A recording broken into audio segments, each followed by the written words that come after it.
Hello everyone, నా పేరు doctor Revathi, consultant at smart vision I hospitals Hyderabad. జనరల్గా కొన్నిసార్లు మన చుట్టుపక్కల ఉన్న వాళ్ళకి సడన్గా రెడ్ ఐస్ రావడం చూస్తాం. రెండు కళ్ళు బాగా ఎర్రగా అవ్వడం, కన్ను వాపు రావడం, చూపు కూడా తగ్గడం ఇలాంటివి అవ్వచ్చు. ఇది ఎపిడమిక్ లాగా స్ప్రెడ్ అవుతుంది. దీన్ని ఎపిడమిక్ కెరటోకంజంక్టివైటిస్ అంటాం. ఇది ఒక వైరస్ ద్వారా వ్యాపిస్తుంది.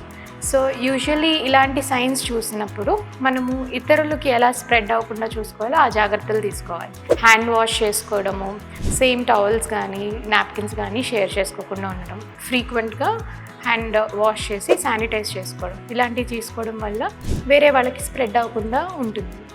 ఇదే కంజంక్టివైటిస్ మనకి వస్తే తీసుకోవాల్సిన జాగ్రత్తలు, వెంటనే మీరు ఐ డాక్టర్ని కన్సల్ట్ చేయాలి అండ్ రిక్వైర్డ్ మెడికేషన్ వాడాలి.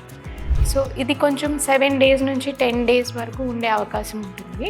స్లోగా దానంతట అది తగ్గిపోతుంది. ట్రీట్మెంట్స్ మాత్రం మనకున్న సివియారిటీ బట్టి మనం ట్రీట్మెంట్ చేసుకోవాలి. ముఖ్యంగా తీసుకోవాల్సిన జాగ్రత్తలు వేరే వాళ్ళకి స్ప్రెడ్ అవ్వకుండా చూసుకోవడం.